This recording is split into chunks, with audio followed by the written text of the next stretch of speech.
S, வீடு, schools, hotels, store room இங்கெல்லாம் partition wall கட்டணும்னாலும் இப்போ பில்டிங் ஓனர்ஸோட first choice Renocon Rapid Wall Panels. No compromise. உங்க சைடுலயும் எங்க சைடுலயும். It's a GT promise. GT Holidays, South India's #1 travel brand. Rizwan, அன்னைக்கு ஞாபகம் இருக்கா உங்களுக்கு? சைக்கிள்ல வந்து உங்களை வந்து பார்த்தார்ல விஜய் மாமா, என்ன பண்ணாரு? எங்க மொத்தம் கொடுத்தாங்க? எங்க முத்தம் கொடுத்தாரு? இங்கயா? அவனுக்கு என்னன்னா அவர் ஒரு சூப்பர் ஹீரோ போல, ஸ்பைடர்மேன். அதே மாதிரி அவனுக்கு விஜய் தான் ஸ்பைடர்மேன் அப்படி அந்த மாதிரி ஒரு மைண்ட்ல ஒரு இது வச்சிருக்கான். ஓகே, அவர் தான். ரிஸ்வான், தளபதி ஸ்டைல் வைங்க பாப்போம். பேலன்ஸ் என்ன? இவனை வச்சு அடுத்த நெக்ஸ்ட் லெவல் என்ன பண்ணணும்னே தெரியாம இருந்த டைம்ல தான் தளபதின்னு ஒரு ஆள் என்றானாரு. சூப்பர். விஜய் மாமா இவ்வளவு பிடிக்குமா? இவ்வளவு பிடிக்குமா? இவ்வளவு பிடிக்குமா? ஆதிசிமா நேயர்கள் எல்லாருக்கும் ஒரு பெரிய வணக்கம். இன்னைக்கு நம்ம கூட வந்து ஒரு கியூட் தளபதி ஃபேன் பாய் நம்ம கூட இணைஞ்சிருக்காங்க. அவங்க ஃபேமிலி இணைஞ்சிருக்காங்க. ரிஸ்வான், வணக்கம். வணக்கம். வணக்கம் ஜெரி. வணக்கம். எப்படி ஞாபகம் இருக்கா? என்ன நம்ம பேசணும்ல? எப்படி இருக்கீங்க? நல்லா இருக்கீங்களா? சூப்பர். தளபதி மாமா பாத்தீங்களா? சிஎம் ஆயிட்டாரு. இன்னைக்கு பாக்கலையா? டிவில பாத்தீங்களா? சிஎம் ஆயிட்டாருன்னு அவர் போடுற ஷர்ட் போட்டிருக்கீங்க. சூப்பர். நிறைய விஷயம் தொடர்ந்து ரிஸ்வானோட வீடியோ நிறைய பார்த்துட்டு இருக்கிறோம். நிறைய டெவலப்மெண்ட் சேஞ்சஸ் நிறைய பார்த்துட்டு இருக்கோம். தளபதி மீட் பண்றதுக்கான ஆப்பர்ச்சுனிட்டிஸ் எப்படி அன்னைக்கு அந்த சைக்கிள்ல வரும்போது அந்த மாதிரி விஷயங்கள்லாம் இருந்துச்சு? ஆமாம், ஆக்சுவலி அது வந்து என்ன சொல்லுது, எக்ஸ்பெக்ட் பண்ணாத ஒரு விஷயம் அன்னைக்கு நடந்தது.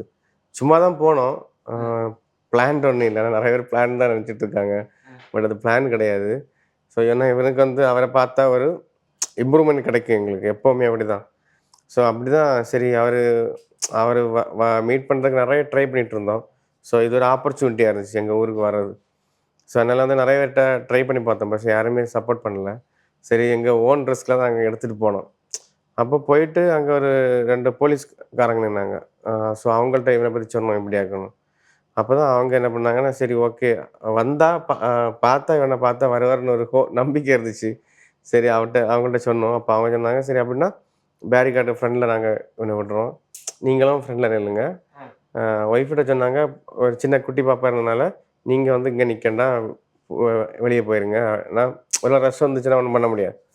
ஸோ அப்போ என்ன நினச்சுன்னா, நான் எங்கள் 2 பேரையும் பேரிகார்டுக்கு அந்த சைடு விட்டாங்க. ஸோ அவர் வந்து அப்பவும் தெரியாது இவர்கிட்ட வருவார். ஏன்னா அவர் ரொம்ப தூரம். அவர் வந்து இறங்கினதும் நாங்கள் நிற்கிறதும் ஒரு ஏதாச்சும் ஒரு 100 மீட்டருக்கு பக்கத்தில் இருக்கும். அப்போது சைக்கிள் எடுத்துகிட்டு அப்படியே ஒரு ரவுண்ட் போயிட்டு திரும்ப செகண்ட் ரவுண்டு தான் இங்கே வந்து கட்டி பிடிச்சி முத்தம் கொடுத்து போயிட்டு கிட்ட வரும்போது, ஏன்னா கிட்ட வரும்போது செக்யூரிட்டிஸ் எல்லாம் அப்படியே போங்க போங்க போங்கன்னு தான் தள்ளி விட்டாங்க. ஸோ இவர் தான் அந்த செக்யூரிட்டியை ஸ்டாப் பண்ணிவிட்டு இறங்கி கிஸ் பண்ணிட்டு போனார். கிஸ் பண்ணிவிட்டு போய் 1.5 months இருக்கும். அடுத்த மைல் ஸ்டோன் போன வாரம் தான் அந்த விண்டோ இருக்குல்ல, விண்டோ கம்பியை பிடிச்சி எழும்பணும். நாங்கள் 2 years ட்ரை பண்ணிகிட்ருக்கோம். அந்த விண்டோவை பிடிச்சி எழும்புறதுக்கு ட்ரைனிங் கொடுத்துருந்தோம் 2 years. சக்ஸஸ் வரல. ஆனால் போன வாரத்துலேருந்து ரெகுலராக பிடிச்சி எழும்பிட்டு இருக்கான். ஒன்ஸ் அவன் அந்த இப்போ ஒரு வாட்டி பிடிச்சி எழும்பிட்டான்னா அடுத்தவன் பழகிடும், புரிஞ்சவங்களுக்கு. அடுத்து பண்ணாமல் இருக்க மாட்டான், ரெகுலராக தான் பண்ண ஆரம்பிப்பான். இப்போ ஒன்ஸ் அவன் எழும்ப ஆரம்பிச்சான்னா அடுத்து அவன் ஃபுல்லாக அதை எழும்பிட்டே இருப்பான். சில பிள்ளைங்க என்னன்னா அதுக்கப்புறம் நான் திரும்ப ஒரு 3-4 times அன்னைக்கு எழும்பிட்டேன். அதுக்கு அடுத்த நாள் ஒரு 5-6 இப்போ டெய்லி ஒரு 5 to 6 times வந்து நம்ம வீட்டுல இருந்தான்னா அடிக்கடி எழும்பிடும். போயிட்டு வந்தோம்னா அதுக்கு அவன் டைம் கிடைக்கிறது இல்லை, 1-2 தடவை எழும்பிடும். அது ஒரு எங்களுக்கு ஒரு பெரிய ஒரு ப்ளஸ் பாயிண்ட். ஆனா நீங்க சொல்றது யாருமே எதிர்பார்க்கல, கட்சி பேக்ரவுண்ட் சப்போர்ட்டும் இல்ல, ஒரு போலீஸ் மட்டும் சப்போர்ட் பண்ணாரு. இந்த விஷயம் அவர் காதுக்கு போச்சு, அதான் ஒண்ணுமே தெரியாது. ஏன் எதுக்கு வந்து பார்த்தாரு. அவர் சைக்கிள்ல வந்தது நாங்க எக்ஸ்பெக்ட் பண்ணல. உண்மையாக அன்னைக்கு மீட் பண்ணோன்னே எனக்கு எக்ஸ்பெக்ட் பண்ணேன். ஏன்னா அவர் அந்த வேன் இருக்கு தெரியுமா, பிரச்சார வேன், அதுக்கும் எங்களுக்கும் நல்ல டிஸ்டன்ஸ். சரி. ஸோ அங்கேருந்து எங்களை பார்த்தா கூட, அதாவது உங்களை எனக்கு நல்லா தெரிஞ்சிருந்தாதான் ஒரு ஆள் அங்கே நிற்கிறார் ஐடென்டிஃபை பண்ண முடியும். எல்லாமெல்லாம் டக்குன்னு பார்த்தாலும் கண்டே பிடிக்க முடியாது. அப்போ அந்த ஏரியாவில் வரணுன்னாலும் கஷ்டம், வேன் வராது. ஓகேவா? அப்போ நாங்கள் நினைச்சோம் அவர் அப்படியே வந்து இறங்கி பேசிட்டு போயிடுவார், இப்படிதான் நாங்கள் நினைச்சோம். ஆனா வந்து நானும் அவனும் இளையவனும் தனியா தனியாக நான் எல்லாம் முடிச்சு கூட்டம் எல்லாம் கலைஞ்சப்ப நான் இவங்க கிட்ட வந்து சொல்றேன், சரி போட்டு நமக்கு அடுத்த தடவை பாத்துக்கலாம். அவளுக்கு தெரியாது, எனக்கு தெரியாது உள்ள என்ன நடந்துன்னு. அவரு சைக்கிள்ல வந்த விஷயம் எதுவுமே எனக்கு தெரியாது. அவரு மேல வந்து பேசினதை மட்டும் தான் நான் தூரத்துல இருந்து பார்த்தேன். ஆமா, சைக்கிள் ஓட்டின விஷயம் அந்த கிரௌட்ல எனக்கு தெரியல. அப்ப நான் இவங்க கிட்ட சொல்றேன், சரி போட்டு விடுங்க, நம்ம அடுத்த நெக்ஸ்ட் டைம் பாத்துக்கலாம் அப்படின்ட்டு அவனை கொஞ்சம் கூல் பண்ணுங்க, வெளியில போய் ஏதாவது சாப்பிட வாங்கி கொடுக்கலாம். அப்பதான் இவங்க சொன்னாங்க, நீ என்ன இங்க பார்த்த, அவர் வந்து முத்தம் கொடுத்துட்டு போயிருக்காரு. சும்மா ஏதாவது சொல்லிட்டு இருக்காதீங்க, நான் நம்பல. போன்ல வீடியோ பார்த்த பிறகுதான். சூப்பர். ரிஸ்வான், அன்னைக்கு ஞாபகம் இருக்கா உங்களுக்கு? சைக்கிள்ல வந்து உங்களை வந்து பார்த்தார்ல, என்ன சொன்னாரு, என்ன பண்ணாரு தளபதி விஜய் மாமா, என்ன பண்ணாரு?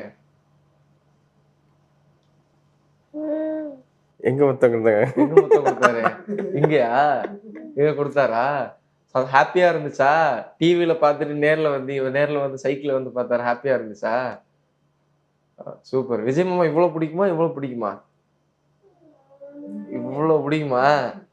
ஓகே. என்ன பாட்டு விஜய் மாமா பாட்டு உனக்கு என்ன பாட்டு ரொம்ப பிடிக்கும்? நான் ரெடி தான் வரவாவா? இப்ப அதுவா, ஒரு பேரே வரலாரா?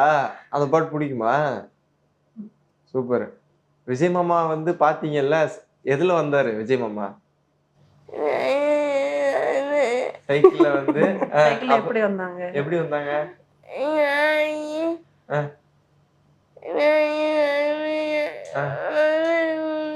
வந்து சைக்கிள கறக்கி வந்தாங்க, முத்தம் கொடுத்தாங்க. முத்தம் கொடுத்தாரா? நீங்க திருப்பி முத்தம் கொடுக்க ட்ரை பண்ணீங்களா அவருக்கு? இல்லையா? ஓகே, நெக்ஸ்ட் டைம் பார்த்தா கொடுத்துடலாமா? சூப்பர். இது ரிஸ்வானுக்கு எப்போ அவர் தளபதினா ரொம்ப பிடிக்கும் அப்படின்றது எப்போ நீங்க எல்லாம் கண்டுபிடிச்சீங்க? ஒரு மாஸ்டர் மூவி தியேட்டர் போனோம். தியேட்டர் போன டைம்ல இல்லைன்னா தியேட்டர் வந்தா எப்போ இன்டர்வல் வரும், எப்போ சாப்பிட வாங்கி தருவாங்க, எப்போ பாப்கார்ன் சாப்பிடலாம், அந்த ஒரு மைண்ட் செட்ல தான் இவன் தியேட்டருக்கு வருவான், பார்க்க மாட்டான். அப்ப அன்னைக்கு மட்டும் இவன் எதுவுமே எதிர்பார்க்கல. அப்புறம் ஸ்கிரீன்ல வரும்போதெல்லாம் என் மடியில இருந்து எழும்பிடுவான். ஐ விஜய் விஜய் மாமா அந்த மாதிரி. அந்த ஒரு இதுலதான் எங்களுக்கு தெரிஞ்சு எனக்கு இந்த அளவுக்கு பிடிக்கணும். அதுக்கப்புறம் நாங்க வந்து டிவி சேனல் எல்லாம் மாத்தும் போதும் பழைய துள்ளாத மரமும் துள்ளும் அந்த படம் போட்டா கூட இது விஜய் மாமா அப்படின்னு பழைய படங்கள்ல கூட கரெக்டா வர. இப்போ நம்மளா இருந்தா கூட இப்போ ஒரு ஜென்ரேஷன் தாண்டி நெக்ஸ்ட் ஜென்ரேஷன் போகும்போது கண்டுபிடிக்க கொஞ்சம் கஷ்டப்படும் கரெக்டா. ஆனா இவன் வந்து அந்த 1990s எல்லாம் அவரோட பாட்டு இருக்கும் தெரியுமா, பழைய பாட்டா இருக்கும், அதுவும் கண்டுபிடிப்பான் கரெக்டா. அப்பதான் பார்க்க விட மாட்டான். இப்போ நான் வந்து இப்போ விஜய் சாரோட ஒரு பாட்டு வந்துச்சுன்னா நெக்ஸ்ட் ஸ்கிப் பண்ண விட மாட்டான், திட்டுவான், அடிக்கலாம் வரும் அந்த மாதிரி. நிறைய அந்த பாட்டு நிறைய தடவை ஓடி இருக்கும், ஒரு 10-15 தடவை ஓடி இருக்கும். நம்ம சொல்லோட இது நிறைய தடவை நீ கேட்டுட்டு வேற அது போட்டு அப்படி இருந்துச்சு. பிறகு என்ன ஆச்சுன்னா ரியாக்ட் பண்ண ஆரம்பிச்சான். இப்போ அமைதியாவே வீட்டுல இருப்பான்.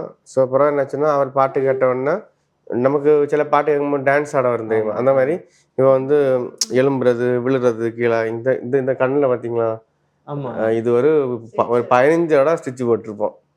ஏன்னா எங்களுக்கு தெரியாது, உணர்ச்சி இல்லை இனி சொல்லிட்டா, இனி ஸ்டிச் போட்டா அது பிளாஸ்டிக் சர்ஜரி லெவலில் போடும். நெக்ஸ்ட் டைம் அந்த இடத்துல கீறல் வந்துட்டுனா நம்ம பிளாஸ்டிக் சர்ஜரி அப்படி. ஏன்னா அப்படியே இருப்பான், உணர்ச்சி இருக்கா, அப்படியே இருப்பான், பாட்டு வரும், ஜம்ப் பண்ண போவான், கீழே விழுவான். நாங்கள் அந்த டைம் வெளியே ஏதாச்சும் சின்ன சின்ன ஒர்க்ஸ் பார்த்துட்டு இருப்போம், கவனிச்சிக்க முடியாது. ஒரு செகண்ட் அப்படின்னா இப்படி இந்த சேர்ல இருக்கான்னா சேர்ல தான் இருப்பான், கீழே இருக்க மாட்டான், சேர்ல இருக்கிறதான் பிடிக்கும். அப்போ அவன் சேரை எப்படி வச்சுட்டு போனாலும் எழும்பி டான்ஸ் பண்ண ட்ரை பண்ணுவான், எதையாவது ஒண்ணு பிடிச்சி தள்ளி போட்டு அவனுக்கு கீழே விழுந்துருவான். அப்படி இன்சிடென்ட் ஆச்சு. ஸோ அதுக்கப்புறம் தான் நாங்கள் ரியலைஸ் பண்ண ஆரம்பித்தோம், ஓகே இவரோட சாங்க்கு இவன் ரியாக்ட் பண்ணுறான். அதுதான் ஃபஸ்ட்டு. இவனை ஃபஸ்ட்டு ஸ்டேஜ் பார்த்தீங்கன்னா தெரியும். நாங்கள் வந்து ஒரு டெம்பிளில் கொண்டு போனோம். அங்கே வந்து அது ஒரு அன்எக்ஸ்பெக்ட், அதான் லைஃப் சேஞ்சிங் மூமெண்ட்னு சொல்கிற ஒரு இன்சிடெண்ட். அப்போ அங்கே வந்து ரஞ்சிதமே பாட்டு போட்டிருந்தாங்க. இவன் வந்து பேக்கில் கேரளாவில், இங்கே கிடையாது, கேரளாவில். டேய் அப்போ வந்து என்னாச்சுன்னா இது கான மேலே போட்டிருந்தாங்க, ரஞ்சிதமே சாங் பாடினாங்க. இவன் இங்கேருந்து ரியாக்ட் பண்ண ஆரம்பிச்சு, அது மாதிரி ஜம்ப் பண்ண ஆரம்பித்தான். அப்போ டேய் உங்களுக்கு அப்படி பண்ணக்கூடாது சரியா, அப்படி நல்ல பிள்ளையார் ஜம்ப் பண்ண ஆரம்பித்தான். அப்போ நான் தான் சும்மா சொன்னேன், நீ இங்கே எதுக்கு ஆடுற, நீ ஸ்டேஜில் போய் ஆடுற அப்படின்ட்டேன். விளையாட்டு ஒன்று அவன் வந்து என்கிட்ட வந்து நான் ஸ்டேஜில் ஆடுறேன் அப்படின்னா ஆட முடிக்க ஆரம்பிச்சேன். ஆனால் எங்களுக்கு அங்கே போய் ஆடும். அப்போ அங்கே போய் பேசணும், இப்படி ஒருத்தன் இருக்கான் ஏதோ ஒன்று. அப்படியா? எங்களுக்கு அங்க வந்து எந்த கான்டாக்டுமே கிடையாது. கேரளா லாங்குவேஜ் ப்ராப்ளம் எல்லாமே இருந்தாலும் சரி அங்க போய் பேசுவோம் அப்படின்னு சொல்லிட்டு போய் பேசினது. பேசி அவங்க என்ன பண்ணாங்கன்னா சரி ஓகே அவன் ஆசைப்படுறான் நமக்கு, அதுவும் பெரிய ஷோ, அந்த சினி ஆக்ட்ரஸ் எல்லாம் வருவாங்க அந்த மாதிரி ஒரு பெரிய ஷோ. அப்போ என்னாச்சுன்னா அவன் சொன்னாங்க பையன் ஆசைப்படுறான் நமக்கு பண்ணிடுவோம் அப்படின்னு சொல்லிட்டு. அதுவும் நாங்க இப்படிதான் கேட்டோம், நீங்க ஸ்கிரீன் தாழ்த்தி இடும்போ ஜஸ்ட் அவனை ஸ்டேஜ்ல மட்டும் ஏற்றிட்டு இறக்கிருங்கன்னு எக்ஸ்போஸ் பண்ணிடுவோம் அப்படின்னு. பிறகு விஜய் சாரோட மீட் பண்ண வீடியோ பேக்ரவுண்ட்ல போட்டு அங்க நாரடி தான் சாங் போடுவாங்க, இவன் வீல் சேர்ல இருந்து துள்ளுவான், இவன் பிடிப்பா, பாட்டு ஆஃப் பண்ணுவாங்க, திரும்ப போடுவாங்க, அப்படி இருந்துச்சு. அதுதான் வந்து ஃபர்ஸ்ட் ஒரு ஸ்டேஜ். அப்பதான் எங்களுக்கு தோணுச்சு மைண்ட்ல, சரி ஓகே ஏதோ அவன்கிட்ட ஒன்று இருக்குது, நம்ம அதை வந்து டான்ஸாக கன்வெர்ட் பண்ணுவோம் அப்படின்னு சொல்லிட்டு இங்கே பக்கத்தில் WDC அவங்க ஆல்ரெடி ஒரு ஸ்டேஜ் கொடுத்துருந்தாங்க இதே மாதிரி. அப்போ WDCன்னு ஒரு டான்ஸ்குள்ளே போய் ஜாயின் பண்ணோம். அப்போ ஜாயின் பண்ணப்போ என்னாச்சுன்னா அந்த டைம் வந்து இவனா இப்படிலாம் பண்ண மாட்டான். ஓகே நம்ம தெராபிஸ் பண்ணுறது, அப்போ நான் வீடியோ போட்டிருப்பேன், கையை பிடிச்சி இப்படி தான் ஆட்டணும். ஒரு ஸ்டெப்புக்கு மாஸ்டர் வந்து 3 months இப்படியே பண்ணிட்டோம். 3 months யோசிச்சு பாருங்க, இதே ஸ்டெப் தான், இந்த ஸ்டெப் இதே ஸ்டெப் 3 months நடந்துட்டு இருக்கும் டான்ஸ் கிளாஸ். அந்த ஒரு மணிக்கு வரும். ஆனால் பண்ண மாட்டான், மாஸ்டர் தான் பிடிச்சிட்டு ஆட்டுறா. அப்போ லாஸ்ட் சொல்லிட்டாவா நமக்கு கஷ்டம். அப்படி இருக்கும்போது தான் ஒரு நாள் திடீர்னு அவனாவே கையார ஆட்ட ஆரம்பிச்சு, அது துள்ளுறத நிறுத்தி ஸ்டெப்ஸ் வர ஆரம்பிச்சு. ஓகேவா, அப்போ ஒரு நம்பிக்கை வந்துச்சு, ஓகே அதனால பண்ண முடியும். அதுக்கப்புறம் ப்ரொசீஜராக வீல் சேர் வந்து டான்ஸ் பண்ணால் ஃபஸ்ட்டு ஸ்டேஜ், ஒரு 2 ஸ்டேஜ் அப்படி போச்சு. 3rd ஸ்டேஜ் வீல் சேர் கம்ப்ளீட்டாக ஸ்டாப் பண்ணிவிட்டு நம்ம இவன் பேக்ல இருந்து ஷூ எல்லாம் போட்டு அந்த மாதிரி அப்படி அப்புறம் செஸ்ட் பெல்ட்டு ஃபுல் ஷூ எல்லாம் எடுத்துட்டோம். அப்படி அடுத்து இப்போ என்னன்னா அந்த வெறும் ஷூ மட்டும் ஸோ அந்த அளவுக்கு அவனோட இம்ப்ரூவ்மெண்ட் அதில் எங்களுக்கு கிடைச்சிட்டு இருந்தது. ஸோ அப்படியே அவனோட ப்ரோக்ரஸ் ஆச்சு. பின்ன மாடலிங் சான்ஸ் கிடச்சி, ஸோ மாடலிங் ரேம்போ அதுவும் வீல் சேர் வச்சு தான் கொண்டு போகணுன்னு சொன்னாங்க. அப்போ அவன் தான் சொன்னான் நடந்து போகிறேன் அப்படின்னா, சரி ஓகே ஒய்ஃபோட சப்போர்ட்டில் நடந்து போக ஆரம்பித்தான். அதுலேயும் டே பை டே எங்களுக்கு இம்ப்ரூவ்மெண்ட் இருக்குது. ஸோ இப்படி தான் ஃபஸ்ட்டு தளபதி மீட்டில் எங்களுக்கு கிடைச்ச ஒரு பேக் புரியுது இம்ப்ரூவ்மெண்ட். அதுவும் ஃபர்ஸ்ட் வந்து இவனை வச்சு என்ன பண்ண போறோம்னு எங்களுக்கு ஒண்ணுமே தெரியல. ஃபுல்லா ஏதோ ஹாஸ்பிடல் ஏர்ன் பண்றதெல்லாம் ஹாஸ்பிட்டலுக்கு போகும், அதையும் விட்டுட்டு ஏதாவது வித்து எல்லாம் ஹாஸ்பிட்டலுக்கு கொண்டு கொடுத்துருவோம். ஆனால் எங்களுக்கு ரிசல்ட் இருக்காது. அப்படின்னா அந்த ட்ரீட்மெண்ட் பண்ற டைம்ல நல்ல லூஸா மசில் நல்ல ரிலாக்ஸா இருந்த மாதிரி இருக்கும். 2 நாள் நம்ம கேப் எடுத்துட்டோம்னா திரும்ப ரொம்ப டைட் ஆயிடும், முறுக்கி பிடிச்ச மாதிரி இருக்கும். அப்போ நம்ம இவ்வளவு காசு செலவு பண்ணி நமக்கு எந்த இம்ப்ரூவ்மெண்ட்ஸும் கிடைக்கல. ஏன்னா தரையில கிடந்து இப்படி நெஞ்சு வச்சு இப்படி போயிட்டு இருப்பான். நம்மளால ஒன்றும் பண்ண முடியாது. எங்க போனாலும் நாங்க தூக்கிட்டு தான் போவோம். கொஞ்ச நேரம் நான் தூக்கம், கொஞ்ச நேரம் அவங்க தூக்குவாங்க, மாறி மாறி. இப்போ இவனை வச்சு அடுத்த நெக்ஸ்ட் லெவல் என்ன பண்ணணும்னே தெரியாம இருந்த டைம்ல தான் தளபதினு ஒரு ஆள் என்றானாரு. அப்போல்லாம் நான் யோசிப்பேன், நம்ம வீட்டுல வந்து ஒரு ட்ராஃபி கூட இல்லைன்னா இவங்க கூட சொல்லுவேன், நம்ம வீட்டுல எல்லாரும் வீட்டுல ட்ராஃபி இருக்கு, நம்ம வீட்டுல ட்ராஃபி இல்லை, நீங்க கிரிக்கெட் விளையாடியாவது 2 ட்ராஃபியை கொண்டு வைங்கன்னு அப்படிலாம் சொல்லியிருக்கேன். அப்போதான் இப்போ ஈவன் ட்ராஃபி வாங்கி அடிக்கடிக்கு இனி ட்ராஃபி வைக்கிறது கிடையாது, ஆயிடுச்சு. நல்ல ஒரு மீட், நல்ல ஒரு என்ட்ரி அது. அப்படின்னா அந்த லைஃப் டர்னிங் மொமெண்ட். அதாவது அவனோட இப்ப அவன் யாருன்னு தெரியுது, அவனுக்குள்ள இருக்கிற ஒரு திறமை தெரியுது. அது அது வெளியே வர காரணமே தளபதி தான். இல்லைன்னா உண்மை சொல்ல போனால் நாங்கள் எப்படி யோசிச்சிருப்போம், லைஃப் எப்படி போயிருக்கோம், ட்ரீட்மெண்ட் தெராப்பி அப்படி அப்படியே இருந்திருப்பான். இப்போ வெளியே கொண்டு போகும்போது நாங்கள் வெளியே எல்லாம் கொண்டு போவோம், அப்போவும் அவன் என்ஜாய் பண்ண மாட்டான். இப்போ அப்படி இல்லை. ஓகே, ஒரு கெரியர் அவனுக்கு ஒரு திறமை, அந்த திறமையை வந்து வெளியே கொண்டு வர்றதுக்கு 100% அவர் இல்லைன்னா வாய்ப்பே. நாங்க என்ன ஆயிருப்போம்னே தெரியாது, அவன் என்ன ஆயிருப்பாங்கன்னே தெரியாது, எப்படி இருந்திருப்பானே தெரியாது. ஆனா நீங்க சொல்றதுதான், நிறைய ஹாஸ்பிட்டல்லாம் ட்ரீட்மெண்ட் கூட்டிட்டு போயும் சேஞ்சஸ் வராத போது தளபதி பார்த்ததுக்கு அப்புறம் இந்த சேஞ்சஸ் அது இன்னை வரைக்கும் நானும் யோசிப்பேன். அதாவது இப்ப என்ன சொல்லுவேன்னா, நானும் விஜய் மாமா தான் கொடுவேன். அவர் மாதிரி டான்ஸ் ஆடணும், அவர் மாதிரி. அதுதான் அந்த ட்ரெஸ் கோடிங் எல்லாம். மோஸ்ட்லி முன்னாடி பாத்தீங்கன்னா அவர் இந்த கோட் போடுறதுக்கு முன்னாடி ஒரு வேற மாதிரி ஒண்ணு போட்டிருப்பான், உள்ள ஒரு பனியன், ஒரு சட்டை. புரியுதா? சோ அவனுக்கு என்னன்னா அவர் ஒரு சூப்பர் ஹீரோ போல. புரிஞ்சா உங்களுக்கு? இப்ப நம்ம சின்னல இந்த ஸ்பைடர்மேன் அதே மாதிரி அவனுக்கு அப்படி அந்த மாதிரி ஒரு மைண்ட்ல ஒரு இது வச்சிருக்கான். ஓகே, அவர் தான். ஏன்னா ஃபர்ஸ்ட் சினிமால கொஞ்சம் பிரம்மாண்டமா அப்படி இருந்தப்ப அட்ராக்ட் பண்ணிட்டான். இப்ப அவர் வந்து தமிழ்நாடு சிஎம். ஸோ நியூஸ் பார்ப்பான், முன்னாடியே மாதிரி இல்லை. அவரோட நியூஸ் நல்லா கேட்ச் பண்ணுவான். சில வேர்ட்ஸ் பிரச்சனை லிசன் பண்ணிட்டே இருப்பான், கேட்ச் பண்ணுவான். தமிழ்நாடு சிஎம்னு கேட்டாலும் விஜய்னு புரிஞ்சாங்களே? அந்த மாதிரி அவரோட இப்போ அவர் ஒரு மீட்டிங் வெளியே வராருன்னா, இப்போ நாங்கள் பேசுவோம், நாளைக்கு தளபதி வெளியே வர உடனே அடுத்த நாள் காலைல குளிச்சாச்சு, ரெடி ஆயிடுச்சு, டிவி முன்ன போய் இருந்தோம். அதுல பின்ன அதுல இருந்து ரியாக்ட் பண்ண ஆரம்பிப்பான். விஜய் சவுண்ட் போடுறது, கை அங்கிட்டுங்கிற அதெல்லாம் வந்து எங்களுக்கு ஒரு எக்ஸசைஸ் ஆகும். நார்மலாவே லைவ் போடும் போதே ஒரு சஸ்பென்ஸா தான் போடுவாங்க. ஃபர்ஸ்ட் காட்ட மாட்டாங்க, இத போயிட்டு இருக்காங்க இன்னும் வரல, அப்படி ஒரு சஸ்பென்ஸா போடும்போது இவனுக்கு அது ஒரு சஸ்பென்ஸா இருக்கும். இப்படி பார்த்துட்டே இருப்பான். சொல்லுவான், அம்மா இன்னும் விஜய் மாமா வரல, இன்னும் வரல. வந்த உடனே ஒரு எக்ஸைட்மெண்ட், இப்படி பிடிச்சி எலும்ப பாக்குறது, அந்த மாதிரி பண்ணும்போது அவனாவே ட்ரை பண்றான். புரிஞ்சா உங்களுக்கு? அதான் எங்களுக்கு இம்ப்ரூவ்மெண்ட். இப்ப அவரை பார்க்கும்போது சும்மா இப்படி கையை போட்டுலாம் இப்படி இப்படி, அப்ப எங்களோட அந்த மசில்ஸ் வந்து முக்கியமா அவரோட அந்த ஸ்டைல் இதெல்லாம் சூப்பரா இருப்பான். ஹேண்ட்ஸ் அப் நம்ம சொன்னா பண்ண மாட்டான். தளபதி ஸ்டைல் வைன்னு சொன்னா உடனே ரிஸ்வான் தளபதி ஸ்டைல் வைங்க பாப்போம், எப்படி வைப்பீங்க தளபதி ஸ்டைல்? நல்லா நல்லா மேல பேலன்ஸ் என்ன இதான். இது வந்து தெராப்பில நமக்கு கிடைக்காது. ஒரு மனுஷனால எனக்கு இவ்வளவு தூரம் நடந்திருக்கும் போது, நானே விஜய் ஃபேன் ஒன்றும் இல்லை சத்தியமா. படம் பார்ப்பேன், விஜய் சாரோட படம் பார்ப்பேன், ஆனால் பெரிய லெவல் ஃபேன் இல்லை. ஆனால் ஒரு ஆளால இவ்வளோ நம்ம லைஃப் ஸ்டைலில் இப்படி மாறுமா அப்படிங்கிறது கேள்விக்குறியான ஒரு கஷ்டமா இருக்கும். நிறைய பேர் எங்க கிட்ட கேட்டிருக்காங்க, ஏன் நீங்க நடிகர் பின்னாடி போறீங்க, அது முடியாத குழந்தை, ஏன் அவனுக்கு வந்து ப்ராப்பர் ட்ரீட்மெண்ட் என்னன்னு நீங்க பார்த்து பண்ணாம ஏன் ஒரு சினிமா ஆக்டர் பின்னாடி ஏன் போறீங்கன்னு நிறைய பேர் எங்க கிட்ட கேட்டிருக்காங்க.